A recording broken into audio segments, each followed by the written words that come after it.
Y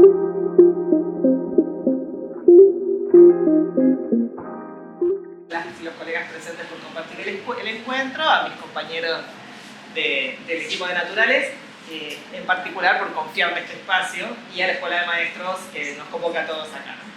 Mi nombre es Ana Claudia Couló, yo soy profesora de enseñanza secundaria normal y especial en filosofía, no me equivoqué de conferencia, por la Universidad de Buenos Aires. Me desempeño en el equipo de Ciencias Naturales y en el Instituto de Profesorado Joaquín B. González, en el Instituto de Profesorado Elige Moro de Justo, y soy profesora del Departamento de Filosofía de la Universidad de Buenos Aires.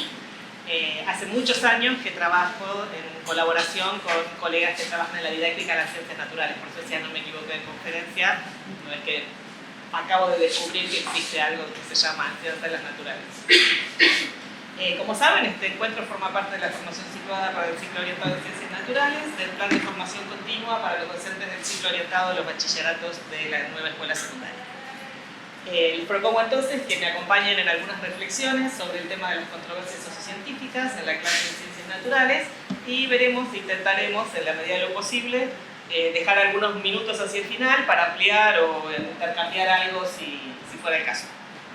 Recordemos para iniciar esta conversación que la escuela secundaria tiene tres grandes finalidades que establecen tanto la Ley de Educación Nacional 2606 de 2006 como el diseño curricular de la nueva escuela secundaria. La formación para la participación y el ejercicio de la ciudadanía, la incorporación al mundo del trabajo y la habilitación para proseguir estudios superiores.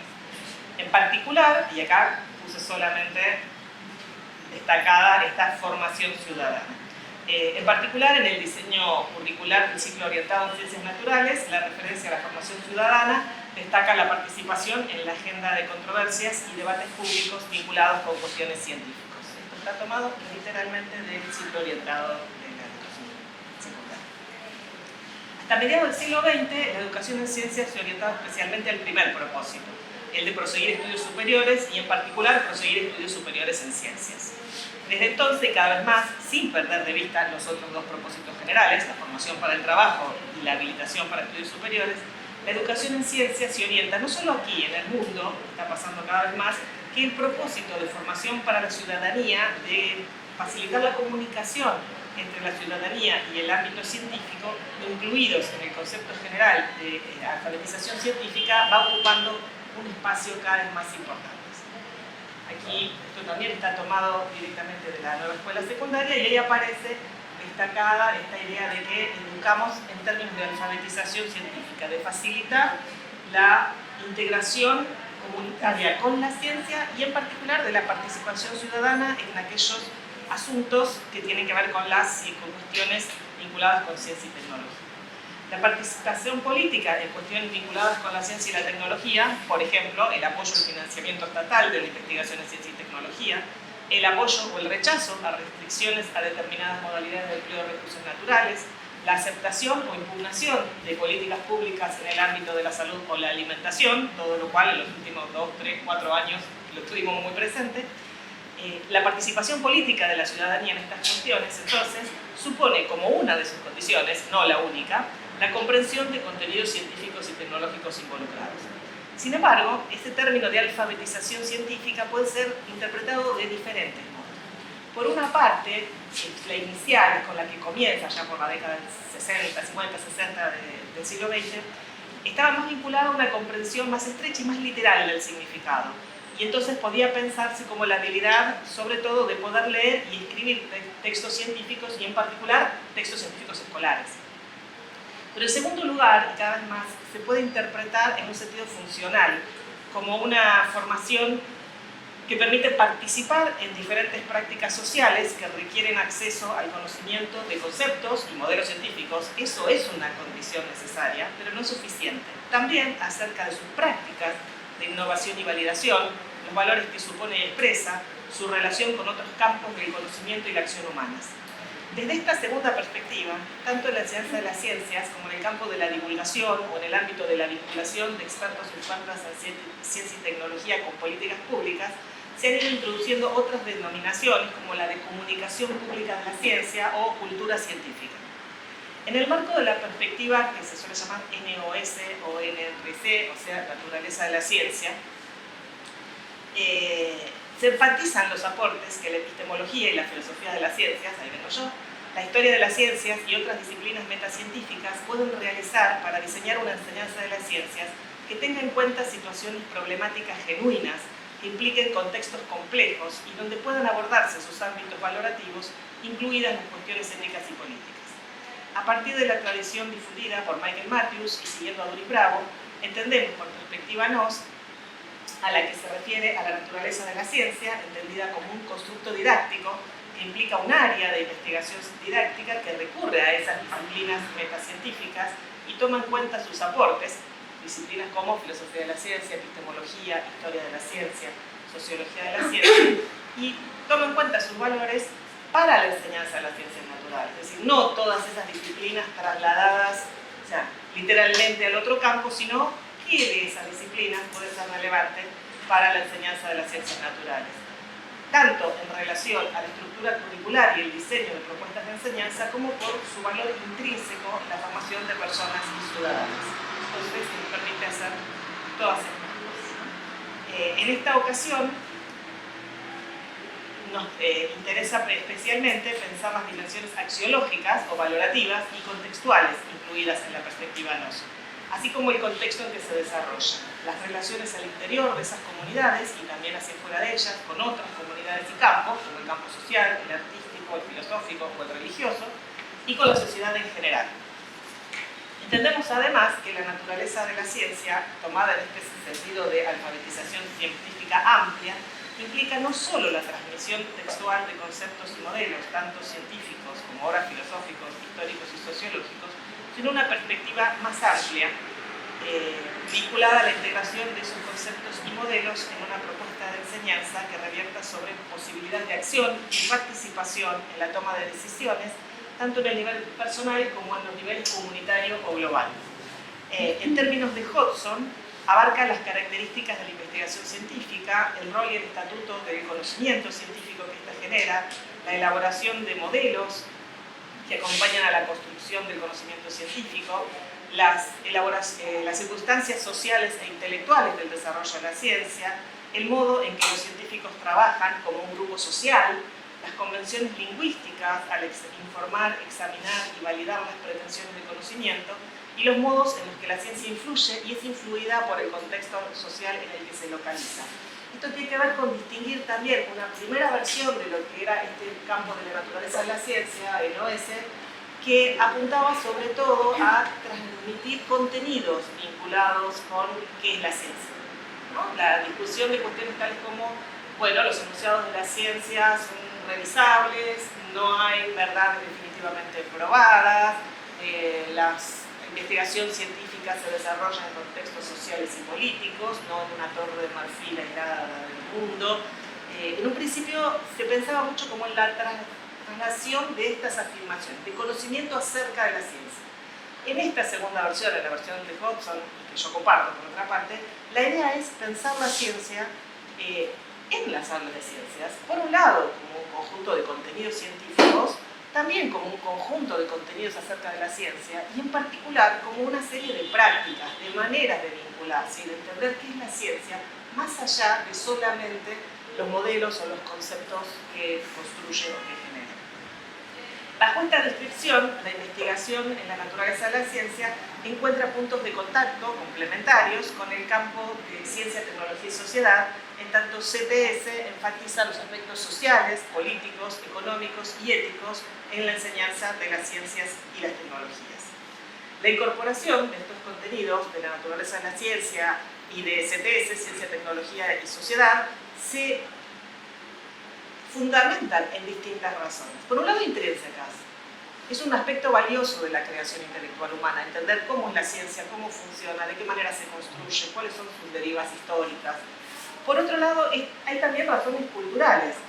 Nos provee elementos conceptuales que apuntan a una mejor comprensión de la contribución de la ciencia a la cultura humana y a una apreciación crítica de su naturaleza. Esto parece entrar en tensión a veces, ¿no? La apreciación crítica de lo que hace la ciencia, descubrir cuáles pueden ser los intereses que la subyacen o la tecnología, los límites que tiene, sus impactos positivos y negativos en la vida humana, parece que entra en tensión con la apreciación de esa contribución de la ciencia a la cultura, que no es solo a la tecnología, por supuesto que es en su vínculo con la tecnología, pero también, y eso en el diseño curricular en orientada, en naturales, se ve, tiene que ver, por ejemplo, con los vínculos con el arte, con la idea de que sin ciertos desarrollos químicos no tenemos valor. Y a la vez, las demandas desde el arte muchas veces inspiran búsquedas o revierten sobre búsquedas de distintas maneras en ciencia y en tecnología. Entonces, poder mostrar esos vínculos también enriquecen y son buenas razones para incluir naturaleza de la ciencia y CTS en la enseñanza de la ciencia. Hay una razón instrumental. Conocer estas situaciones vinculadas con CTS y con la naturaleza de la ciencia también facilitan el diseño de clases y el aprendizaje de contenidos disciplinares. Porque muchas veces, al estudiar estas cuestiones, al estar en vínculo con estas cuestiones, descubrimos, por ejemplo, que hay ciertos obstáculos en la construcción de conceptos o modelos científicos que tuvieron esa misma dificultad en su momento originario. Y a veces, analizar cómo se fue dando esa evolución nos permite, por un lado, comprender que esa estudiante que hace esa pregunta no es tonta, está preguntando algo que preguntó una mente superior, solo que en el siglo XV. Pero es una pregunta inteligente, es una pregunta que se desplaza de lo que hoy consideramos un contenido importante en ciencias, o validado por las ciencias. No es una pregunta tonta. Y al mismo tiempo, detectar esos obstáculos, cuánto nos costó como seres humanos corrernos de determinadas ideas, también nos permite anticipar que ahí puede haber una dificultad. Que la elipse es una figura rarísima para pensar cómo se desplazan los planetas alrededor del Sol. Durante siglos y siglos la humanidad se empacó con el movimiento circular, ¿no? Hasta que Kepler logra romper con esa idea del movimiento circular y probar otra estructura geométrica, pero de verdad fueron siglos y siglos. Entonces, bueno, que los chicos dibujen círculos no es absurdo, es que es una figura mucho más accesible y nos permite a nosotros, bueno, pero ¿por qué funcionaría esto? ¿De qué manera funcionaría? ¿Cuáles serían los problemas? Nos habilitan a esperar eso y también a pensar, diseñar actividades en relación con eso. Y también hay razones éticos-políticas para incluir estos contenidos CTS y no. ¿Por qué? Porque exploramos las normas y los valores de la comunidad científica, que también son significativos para el resto de la sociedad, no ingenuamente, o sea, ni la ciencia y la tecnología son ámbitos de pureza y virtud, ni son lo peor que le pasó a la humanidad y responsable de todas las catástrofes contemporáneas, sino encontrar que es una actividad profundamente humana y como tal tiene tanto momentos brillantes como momentos bastante espantosos. Y tener todo eso presente y ver cómo funciona también acerca la ciencia y la tecnología y la posibilidad de acceder a ellas a quienes son nuestros destinatarios y destinatarias, nuestros estudiantes. No es algo rarísimo que hace gente superior o gente muy mala. Es algo que hacen seres humanos que como tales, bueno, tienen que seguir ciertas normas, atenerse a ciertos valores, pero no siempre lo hacen porque las tentaciones a veces son grandes o una comete errores.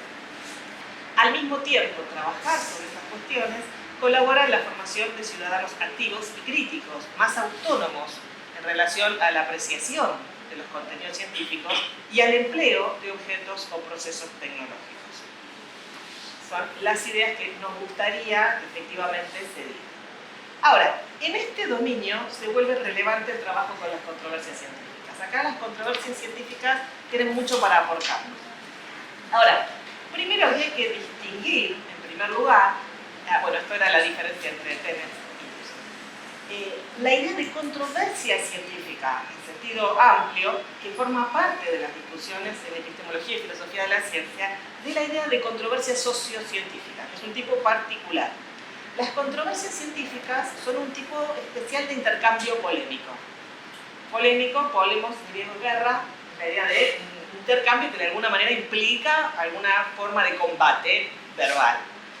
Los intercambios polémicos, según Marcelo Dascal, un argentino, creo que es argentino brasileño, que hace mucho tiempo que no vive por aquí, él sostiene que las ciencias se pueden estudiar como una secuencia de controversias. Por lo tanto, las controversias no son anomalías, dice, son el estado natural de la ciencia. En las controversias es donde se ejerce la actividad crítica, se construye dialógicamente el sentido de las teorías, se producen cambios e innovaciones y se manifiesta la racionalidad o irracionalidad del ensayo científico. Por todas esas razones, y acá estamos en el campo de la filosofía y la historia de la ciencia, ignorarlas ha sido un error capital. Kant, en la década del 90 decía, miren, nos estamos perdiendo algo si no miramos la historia de la ciencia desde este punto de vista. Y a partir de ese momento ha sido un campo de mucha indagación en historia y filosofía de la ciencia. En particular en Argentina tenemos un colega que vive en Bariloche y tiene una escuela de filosofía en Bariloche, muy interesante porque se trabaja mucho en las cuestiones de epistemología, historia y filosofía de la ciencia, pero enlazados con INVAP y con el Instituto Balseiro. Entonces hay mucho ida y vuelta, mucha interrelación entre gente con formación filosófica, como Oscar Butler, que es el coordinador de ese libro que está ahí, que se llama Espacios Controversiales, que es una discusión, ahora vamos a ver algunas de las ideas de Butler, donde mucha gente que intercambia proviene de las ciencias y otra gente proviene de la historia y otra gente proviene de la filosofía de la ciencia. Entonces hay como un intercambio muy rico, muy fértil, ¿no? Cuando se mezcla gente que viene de distintos lugares, si la cosa funciona, suele ser muy interesante. Y no es solo en castellano, es un tema muy... Este libro de aquí, Scientific Controversies, que es de Manhammer, es como un clásico de clásicos, también es una compilación sobre estas cuestiones, ¿no? ¿Qué pasa? Entonces, vamos un poquito para atrás, porque si no se va a mezclar todo esto. Para Dascal, los intercambios polémicos son siempre intercambios dialógicos o polilógicos. No necesariamente son dos personas, pueden ser varias, pero esos participantes confrontan entre sí en relación con teorías, con opiniones, con actitudes, con valores. Esos intercambios no incluyen, cuando hablamos de controversia, aquellas polémicas en las que uno de los participantes no puede participar de manera efectiva. Por ejemplo, el comentario crítico de un autor fallecido. ¿Eso es muy bien? Trabajo cotidiano. Yo leo lo que dice Karl Popper acerca de la ciencia y le discuto lo que dice, pero claramente Karl Popper no me va a contestar y si me contesta estaría muy perturbada, se estaría llamando al psiquiatra del psiquiatra de cómo andaría funcionando lo mío. Y muchas veces también yo puedo hacer una crítica de, a ver, ¿quién podría ser? De Philip Kitcher o de Helen Longino, dos filósofos de la ciencia muy importantes que estuvieron en Buenos Aires en julio, porque fue como el Mundial de Filosofía de la Ciencia, este año se hizo en Buenos Aires. Claro, no había multitudes de fans en las calles, pero había mucha gente de muchos lugares del mundo, fue sumamente interesante. Y bueno, dos de las grandes conferencias son estas dos personas, Helen Longino y Philip Kitcher. Es un poco como ir a ver a los Rolling en términos de filosofía de la ciencia. Y yo tengo opinión sobre Helen Longino y tengo opinión sobre Philip Kitcher, cosa que a ellos no les mueve el amperímetro en lo absoluto y nunca se van a enterar de lo que yo pienso, de lo que ellos dicen. Entonces ahí no hay una discusión, una controversia, un intercambio polémico. Aunque a veces uno se lleva sorpresas, ¿no? De pronto uno publica algo y le llega a alguna de esas personas y responde. En el caso de los fallecidos, eso no. Y tampoco en el caso que hay una construcción literaria de un diálogo entre personajes ficticios que expresan diferentes voces. Eso en filosofía de la ciencia es bastante habitual y en ciencia también. Un ejemplo maravilloso de eso es Galileo. Galileo tiene un libro en particular donde lo que tenemos es un diálogo entre diferentes voces que discuten las ideas de Galileo. Son todos inventos de Galileo, es un recurso literario, no es un diálogo real, no es que Galileo estaba tomando nota de lo que decía Simplicio y no. Las controversias entonces son un tipo particular de intercambio polémico, que es racional, no responde solo a factores emocionales, pero no implica la existencia de un grupo de reglas aceptadas por todas las partes que discuten. Y eso los diferencia tanto de las disputas como de las discusiones, que son otros dos tipos de intercambios polémicos, que serían como los otros extremos.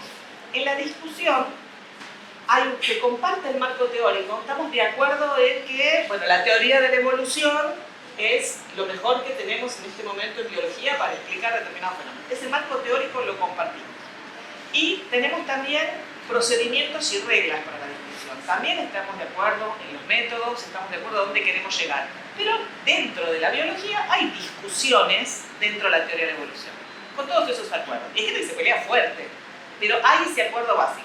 Estamos todos dentro de la teoría de la evolución y los modos de discusión, los argumentos razonables, qué consideramos que es una prueba, en eso estamos de acuerdo. Las disputas son el otro extremo del continuo. En la disputa lo que predomina es la emoción. Disputamos sobre todo a partir de nuestras emociones. Y entonces, lo que pasa en las disputas es que no hay reglas tan claras y no hay manera de resolverlas en última instancia, porque las diferencias, los disensos, son lo que se suele llamar desacuerdos profundos, desacuerdos que involucran todo.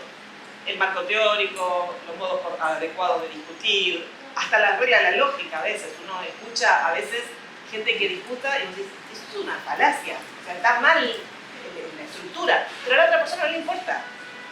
No le importa, no hay manera de hacer un argumento racional y que la otra parte lo acepte.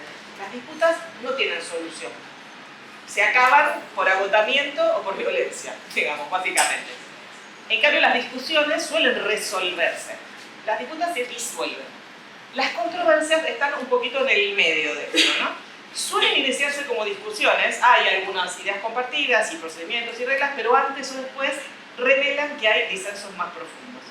Los intercambios explicitan esos disensos, de modo que los participantes pueden ofrecer argumentos, porque se mantienen dentro de lo argumentativo, para apoyar sus posiciones, inclinando la balanza en un sentido y en otro.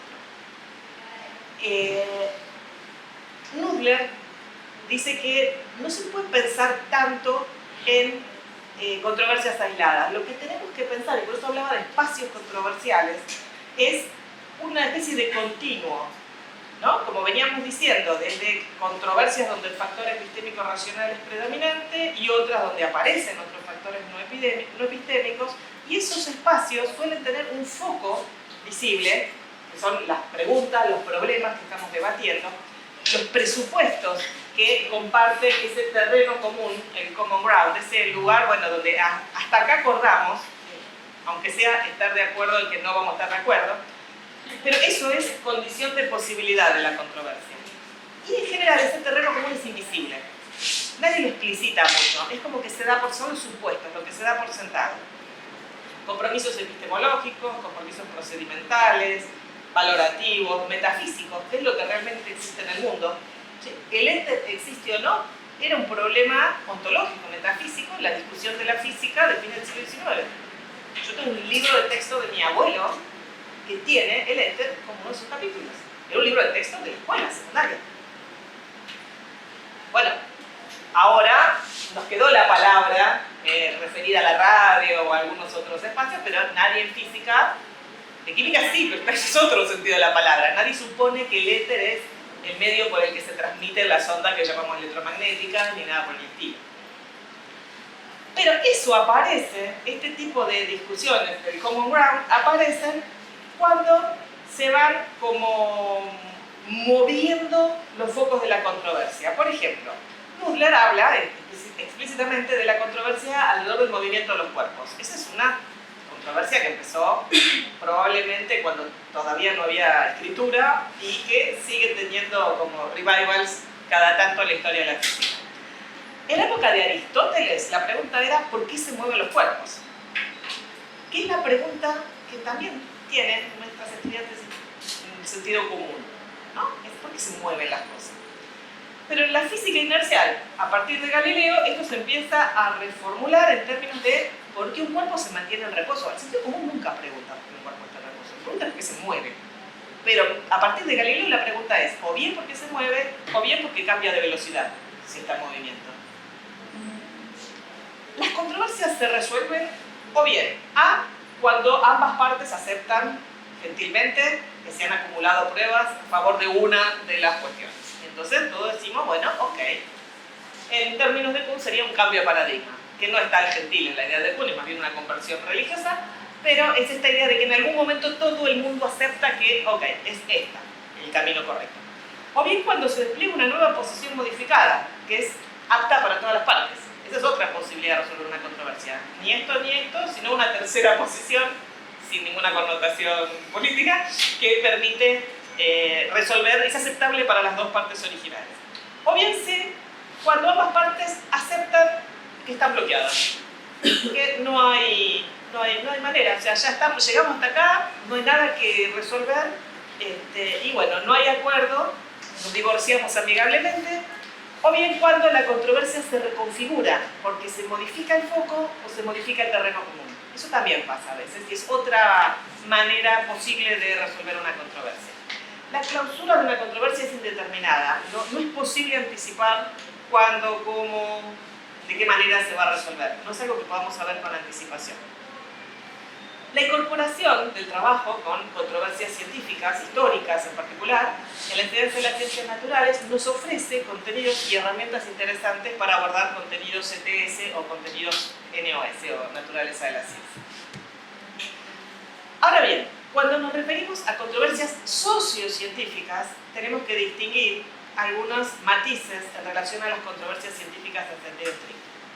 Mientras la noción de controversia científica o de espacio controversial tiene su ámbito de significación en el estudio filosófico o histórico de la actividad científica, las controversias sociocientíficas son una herramienta didáctica que está orientada a la enseñanza de las ciencias. En particular, es una herramienta fundamental para el abordaje del propósito de la educación científica para la ciudadanía del que hablamos al principio. Según Jiménez Aleixandre, María del Pilar Jiménez Aleixandre es una didacta de las ciencias gallega que tiene mucho trabajo sobre estos temas, muy interesantes. Suele trabajar con otra didacta de la ciencia llamada Sibel Erdura, no sé si las ubican.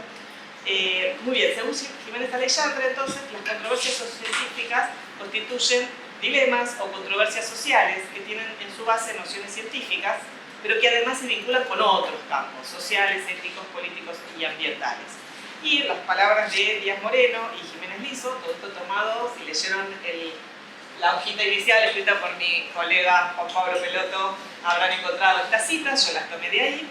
Es un asunto de opinión científica y o tecnológica en el cual existe discrepancia entre diversos actores y fuerzas sociales que participan en ese proceso. Investigadoras, investigadores, científicos, la opinión pública, la administración, entendida como el gobierno en sentido amplio, empresas privadas que financian estudios, ya sea por desacuerdo, discusión o debate. Las controversias científicas entonces son una herramienta importante para abordar este propósito de educación científica para la ciudadanía. Son debates emergentes y con impacto social contemporáneo. Acá discutir si círculos o elipses para Kepler, y la verdad es que no tiene mucho impacto en la vida contemporánea. En general, cuando hablamos de controversias científicas estamos seleccionando un campo o un problema o una serie de temas que tienen impacto para nosotros ahora.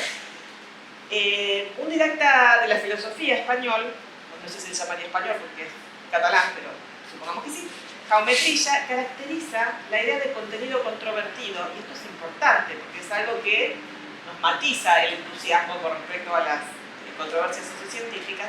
Son aquellos que implican distintas opciones en las que no es discernible la superioridad de una respecto de las otras, refiriendo exclusivamente a conceptos o modelos científicos. Hay muchas cuestiones que discutimos en las que no alcanza con disponer del mejor conocimiento científico que tenemos en este momento, porque entran en juego otras cosas, otras decisiones, otros conceptos que no son científicos. Ninguna ciencia me puede elucidar el concepto de justicia. Y qué considere yo que es justo o no es justo, no tiene solución en el campo de las ciencias naturales. ¿Qué es una persona? No es algo que la medicina pueda definir. La medicina me puede decir en qué momento, o la fisiología o la biología, me puede decir en qué momento hay un ADN nuevo, en qué momento se produjo una situación en la que yo podía hablar de alguien diferente en ese proceso de gestación, pero no me dice cuándo es persona. No hay una definición biológica de persona, ni física, ni química, ni siquiera sociológica de lo que es una persona. Entonces, ¿por qué pasa esto de que no me alcanzan los modelos científicos? Porque estas opciones implican cuestiones de otro carácter: moral, político, económico, religioso, estético o ideológico en sentido amplio. Radcliffe y Grace, que son dos investigadoras sobre este tema de las controversias en ciencias naturales, muy interesantes, caracterizan las cuestiones sociocientíficas con esta lista de rasgos. Yo le agregué alguna cosa en mi cosecha, no es traducción literal del libro de Radcliffe y Grace, pero la base es de ello. Y entonces dice, para que haya controversia sociocientífica tengo que tener una base en conocimiento científico o tecnológico relativamente estable, aunque a veces requieren a conocimiento de frontera. Puede pasar, pero en general se trabaja desde el conocimiento estable. Implica la formación de opinión y la toma de decisiones a nivel personal y social. ¿Vacuno a mis hijos o no vacuno a mis hijos? ¿Uso barbijo o no uso barbijo? ¿Empleo inteligencia artificial generativa, ChatGPT, o no empleo? ¿Y por qué? ¿Como alimentos genéticamente modificados, irradiados? ¿Qué pasa con eso? ¿Yo cómo tomo esa decisión? ¿No? Ustedes vieron que cada una habrá visto que se plantean algunas cuestiones de este tipo en la propuesta de esta capacitación, ¿no? Bueno, son cuestiones sociocientíficas. Los medios de comunicación a menudo los difunden. Es una bendición porque tenemos montones de materiales disponibles, porque en general las cuestiones sociocientíficas venden, en el sentido de que son atractivas, aparecen, uno encuentra material visual y material en los medios de comunicación en sentido amplio, incluyendo TikTok y esos lugares raros donde ahora uno va a buscar este tipo de información. Implican, y acá se nos pone más complicada la cosa, información incompleta o conflictiva. Si tuviéramos la información completa, la toma de decisiones sería sencilla. Tengo esto, listo, la solución es esta. Pero acá muchas veces, bueno, la pandemia, toda la situación de la pandemia estuvo clarísima, sobre todo en 2020. La información era muy incompleta y muchas veces era conflictiva, ¿sí? Si uno mira las declaraciones de la Organización Mundial de la Salud con respecto al uso de barbijo, ahora sí, ahora no, ahora sí, ahora no, tenemos estas razones a favor, bueno, pero no, parece que esto no, que si la superficie, que si no la superficie, que si se transmite por aire, que no se transmite por aire. O sea, aún la información científica era conflictiva o incompleta. Y ni hablar de la toma de decisiones. Bueno, libertad personal o cuidado de la sociedad. Eso es una decisión que la ciencia no me puede responder, ¿no? ¿Yo qué privilegio? ¿Cuál de esos dos valores para mí es central? Bueno, eso va a orientar mi conducta en relación a la vacunación, al uso de barbijo, al aislamiento, a lo que fuera. Afectan dimensiones diferentes. Hay controversias sociocientíficas de todo tipo de dimensión. Puede ser local, puede ser nacional, regional o global. ¿Sí? El calentamiento global antropogénico es una cuestión sociocientífica que es global. La contaminación del río Reconquista, bueno, no es global. No creo que, qué sé yo, en China o en Dinamarca estén muy preocupados por la contaminación del Reconquista, ¿no? Entonces puede ser, ahora, una contaminación o un problema de mal uso del agua de la cuenca del Paraná, bueno, puede afectar más de un país. Entonces puede ser regional. Podemos recortar las controversias en función de dimensiones distintas. Suponen habitualmente análisis de costo-beneficio. Algo se pierde, algo se gana, y no estoy hablando solo de economía. Se puede perder o ganar libertad, contacto con otras personas, vinculación con amistades, belleza en el mundo. ¿Sí? Nuestro costo-beneficio es, bueno, hay más trabajo, pero tuvimos que demoler el cerro que para nosotros era significativo. Por razones tradicionales, por razones estéticas, porque apreciábamos la belleza de ese paisaje. Tengo costo-beneficio. Tenemos más trabajo, pero perdimos el cerro. Hay que tomar una decisión en esos términos. Y finalmente, la resolución de estas controversias, el poder trabajar sobre ellas, no necesariamente resolverlas en sentido de listo, estamos todos de acuerdo, porque eso no pasa con las controversias sociocientíficas. No es que lo hicimos mal, es que no pasa. Si es una controversia sociocientífica en serio, no va a pasar. Pero sí nos permite trabajar con todo eso. Marcos teóricos diferentes, razonamientos y argumentaciones. Y en particular nos requiere argumentación moral y argumentación política. El tratamiento de cuestiones sociocientíficas en el aula, por lo tanto, implica diversas habilidades por parte de docentes y estudiantes. Supone considerar diferentes puntos de vista con respecto a los problemas y el vocabulario ético y político. Supone aprender a plantear cierto tipo de preguntas pertinentes. supone desarrollar una comprensión crítica de las normas y valores establecidos por la sociedad en general, por la comunidad científica o tecnológica en particular. Supone construir consenso, pero también poder convivir razonablemente con el disenso. Supone tomar decisiones y actuar responsablemente en relación con ellas. O sea, responder. Por esto es responsable. Yo respondo por la decisión que tomé. Me hago cargo. Asumo las consecuencias. Y eso implica para nosotros y nosotras que tenemos que estar preparados para educar en esas habilidades y disposiciones. Más que enfatizar la transmisión de un corpus de conocimientos, de normas o de destrezas. Lo cual, insisto, es condición de posibilidad. Es necesario, pero no es suficiente. Nos requiere algo más. Al mismo tiempo, el trabajo con cuestiones sociocientíficas tiene dificultades, o resistencias, o a veces decimos, ¿y por qué yo me voy a meter en eso? ¿Por qué? Bueno, porque parece que es poco pertinente. En general, si no tenemos en cuenta este propósito de formación para la ciudadanía, o sea, ¿por qué es relevante toda esta discusión sobre argumentación moral y principios éticos y políticos? Es poco pertinente. Requiere tiempo y dedicación. Y a veces tenemos obstáculos institucionales. Si yo tengo un diseño curricular, supongamos, o un PEI, un proyecto educativo que tiene una cantidad monstruosa de contenido teórico específico, en muy poco tiempo, y además hoy no hay clase porque, y mañana porque, y los pibes se van a la Olimpiada y no sé qué, y uno dice, si no llego con lo que tengo, vos me estás diciendo yo dedique tiempo a discutir una controversia, ¿qué? No.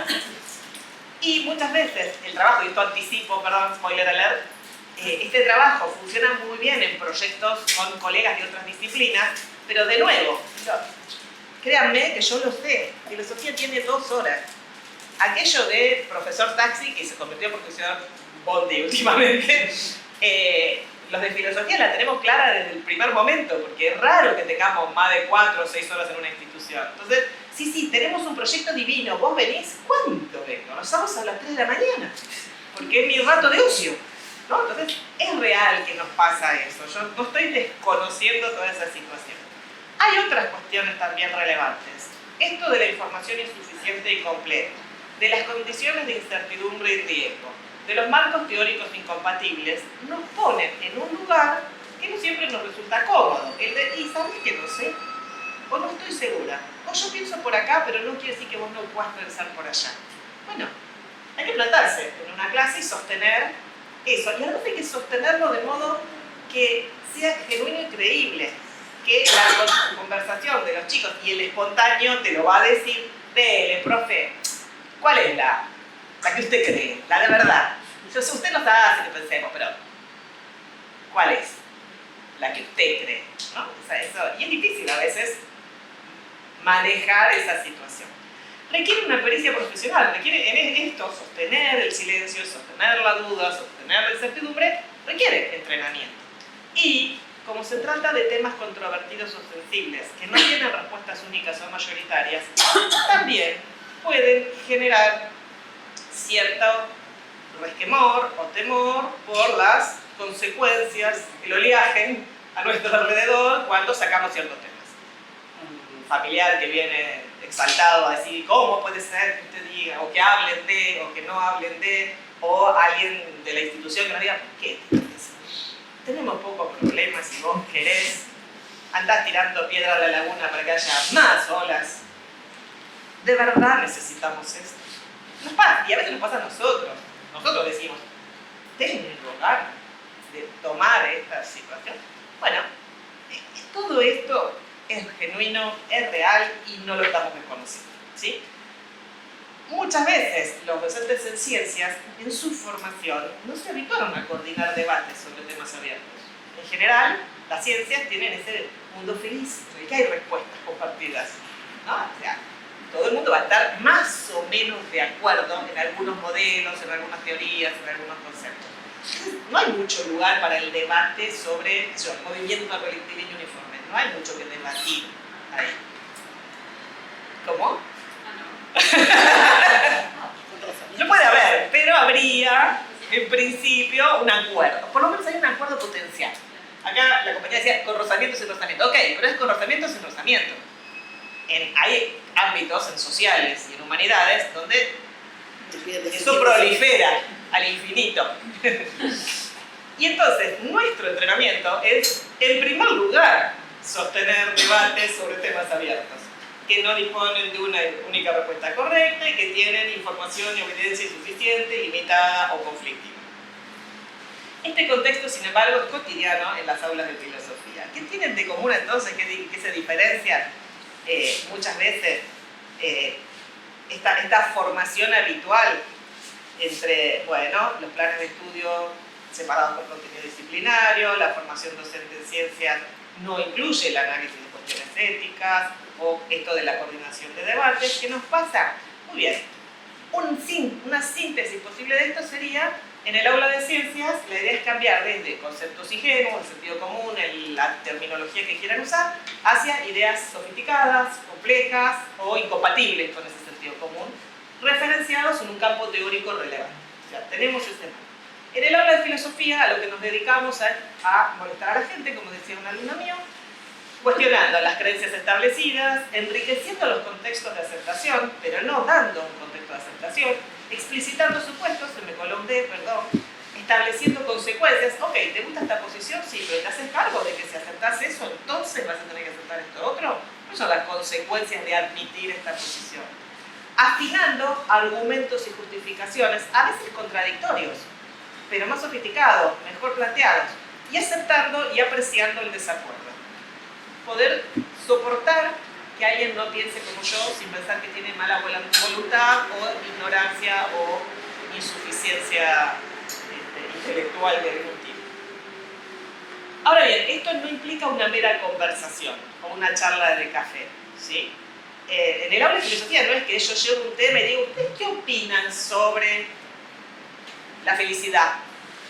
Y cada uno dice, bueno, para mí la felicidad es esto, para mí la felicidad es aquello, y todos charlamos un rato y la pasamos bien. No, no es una charla de café. Hay marcos teóricos. Por ejemplo, una pregunta posible en un aula de filosofía podría ser esta. Podemos preguntarnos, ¿cómo establecemos que una acción es buena? Eso en una controversia sociocientífica es central. Tenemos que actuar de esa manera. Ok, ¿qué quiere decir que uno actúa bien? ¿Cuándo una acción es buena? Y entonces yo puedo empezar planteando todas estas alternativas. ¿Una acción es buena por los principios que la guían, por su intención? ¿O es en función de las consecuencias que acarrea? No es lo mismo. Yo puedo tener la mejor de las intenciones y las consecuencias ser negativas. O puedo tener consecuencias positivas muy a mi pesar, porque yo en realidad tenía muy malas intenciones. O tengo malas intenciones y la consecuencia para alguien es buena. Digamos, sería como una consecuencia no deseada, pero positiva. Porque expresa la ley natural o la ley divina. Las acciones son buenas si son contestes a la ley natural o a la ley de Dios. ¿Por qué lo que haría una buena persona? Tenemos una idea general de buena persona y yo actúo en función de, bueno, ¿qué haría una buena persona? Una realmente buena persona, ¿cómo actuaría ahora? Y yo tengo que actuar así. O porque sentimos compasión, porque sufrimos ¿no? Compasión, y entonces ofrecemos cuidados, acompañamos. ¿Cuál de estos criterios es el que corresponde? Son incompatibles entre sí. Yo no puedo defender todos estos puntos y al mismo tiempo. Ahora, para cada uno de estos, puedo ir a buscar gente muy inteligente que los pensó y que me da muchas herramientas y argumentos para esto. Por ejemplo, ante la idea de que una acción es buena en relación a los principios que nos guían, voy a hablar con un señor Emmanuel Kant. No voy a hablar literalmente, pero voy a leer sus trabajos y voy a pensar, bueno, ¿de qué manera? Si yo quiero pensar en términos de los principios que me guían, ¿alguien ya pensó sobre esto y tiene buenos argumentos? Y además de buenos argumentos me dice, pero mira que si te plantás acá, también tendrás que hacerte... O sea, una cosa que dice Kant muy claramente es, nadie te garantiza felicidad. Si vos te plantás en tus principios, sabete que podés tener que aguantar algo desagradable. Puede no ser amable para vos plantarte en tus principios. Todos sabemos que eso nos puede pasar. ¿O son las consecuencias de mis acciones las que valen? Bueno, tenemos un señor liberal que se llamaba John Stuart Mill y que defendía los impuestos como una manera de maximizar la felicidad de la población. Quiero decir, no todos los liberales piensan...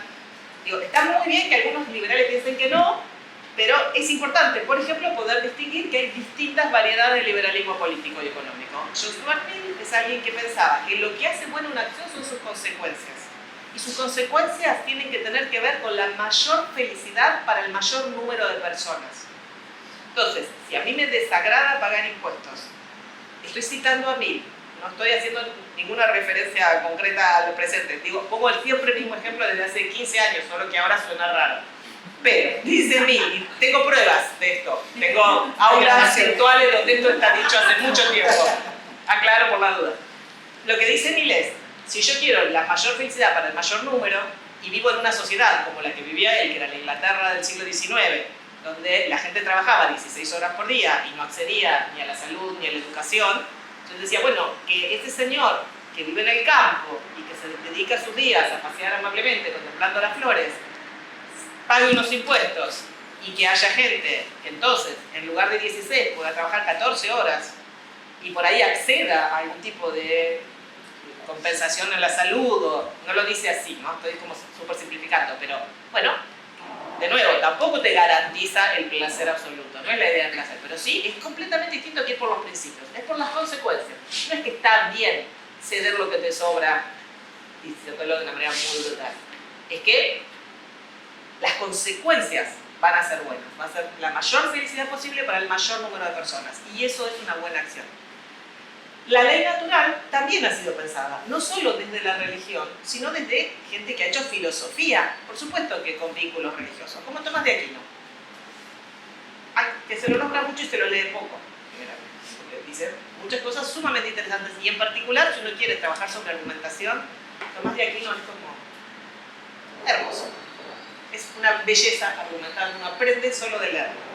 Pero bueno, ahí la idea es, hay una ley natural, yo tengo que poder acceder a esa ley natural que ha sido ordenada por Dios, y no son solo versiones del cristianismo, hay versiones en otras religiones donde se supone que hay un Dios que ordena el mundo, y yo puedo hasta sacar la idea de Dios y decir hay un diseñador inteligente, pongámosle el nombre que quieran, pero hay un diseño inteligente y por lo tanto deberíamos adecuarnos a ese diseño, ¿sí?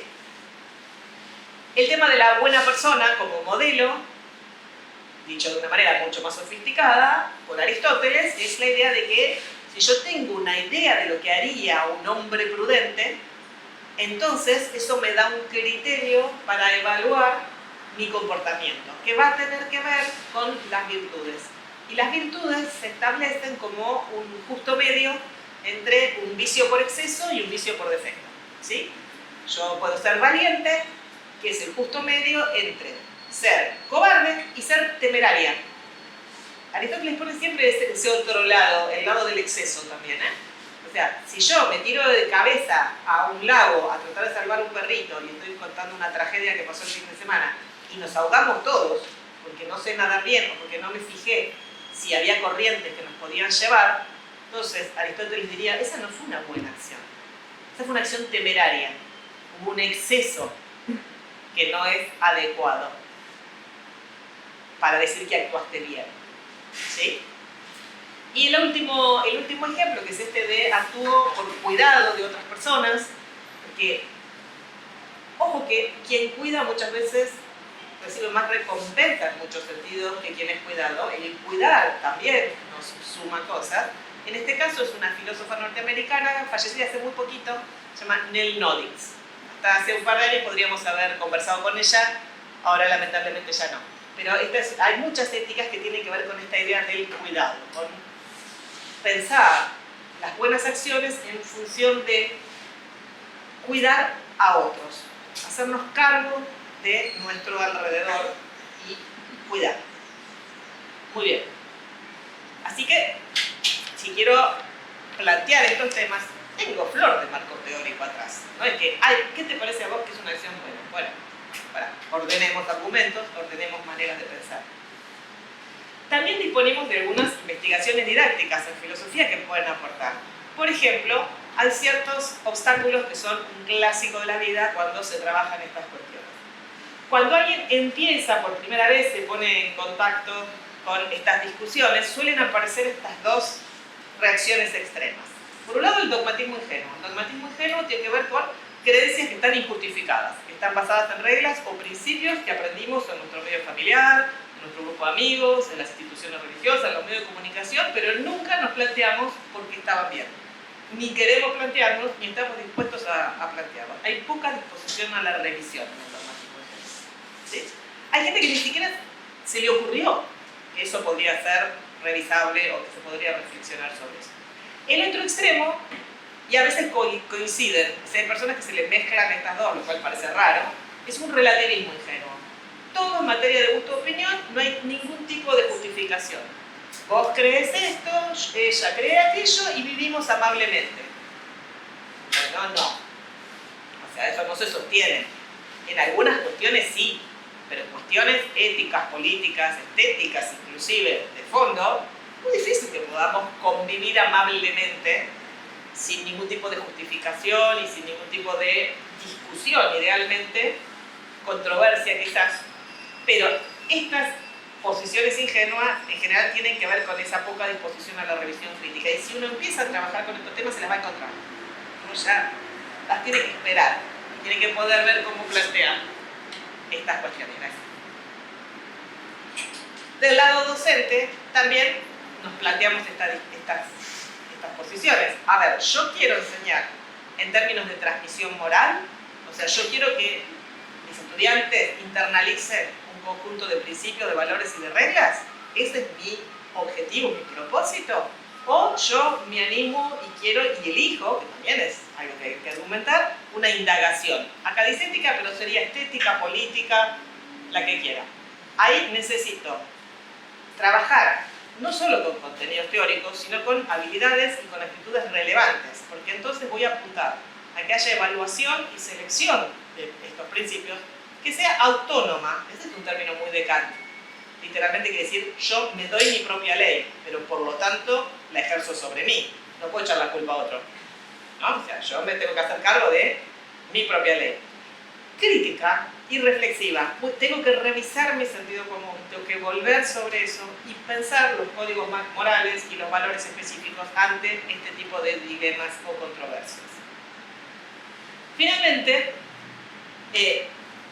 las controversias sociocientíficas nos ofrecen oportunidades para una práctica que es particularmente relevante en el abordaje de estas cuestiones y que está muy trabajada por mucha gente que trabaja en didáctica de las ciencias naturales con este punto de vista de las controversias, que son las teorías de la argumentación. La teoría de la argumentación es un campo interdisciplinario que toma elementos de distintas disciplinas, que surgió como, se renovó mucho a mediados del siglo XX con estos dos libros de Stephen Toulmin y de Chaim Perelman y Lucille Olbrecht-Titeca.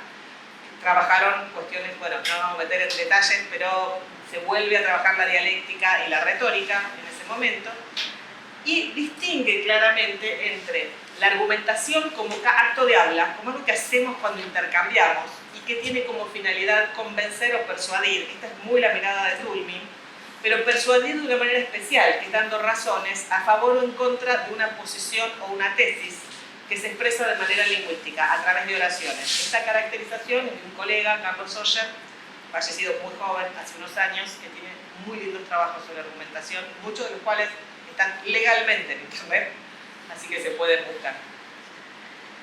El argumento, en cambio, es esa entidad lingüística formada por oraciones en las que típicamente hay expresiones que nos permiten decir, bueno, que quiero fundamentar, que quiero dar razones y tengo una conclusión que se sostiene sobre la base de premisas. Pero esta no es la única manera o la única componente que podemos trabajar. En la argumentación científica escolar tenemos 4 componentes. Una es esta componente lógica que tiene que ver con la estructura sintáctica compleja del texto que producimos, esto de premisas y conclusión. Pero tenemos una componente teórica, que es ese modelo teórico de referencia, científico y también filosófico o sociológico o histórico. Y una componente pragmática. ¿Por qué es la componente pragmática? Siempre argumentamos en un contexto, no argumentamos igual en cualquier contexto, no usamos la misma terminología, no usamos las mismas estrategias argumentativas en cualquier lado. Si estás discutiendo con tu hijo, no argumentas igual que cuando argumentas con tus estudiantes. Algunas cosas solapan, pero otras no. Hay un contexto diferente. Y además hay una componente retórica. La componente retórica tiene que ver con saber a quién estoy dirigiendo mi argumentación y tengo la voluntad de convencer y de persuadir. Y en ese caso muchas veces uso estrategias. Para mí hay un caso precioso, es un ejemplo muy lindo de qué quiero decir esto de la componente pragmática y la componente retórica. ¿Quiénes leyeron acá El Principito? La mayoría. Entonces se van a acordar, quizás no es la parte central del Principito, es para gente loca que mira esta componente. Pero no sé si recuerdan que El Principito venía de un asteroide. Que el asteroide había sido descubierto por un astrónomo turco. El astrónomo turco se presenta a un congreso a dar cuenta de su descubrimiento. Pero se presenta vestido con chelaba y con un fez, ¿sí? Con el sombrerito típico, y nadie le da ni 5 bolillas en ese congreso muy importante, no me acuerdo si sea Viena, bueno, un lugar así. Unos años después, el astrónomo vuelve, vestido de levita y con galera. Y todo el mundo lo escucha y acepta su descubrimiento, que tenía exactamente las mismas pruebas que antes. Pero él recibe otra escucha. Una cosa súper interesante de este relato del Principito es que eso es históricamente atinado.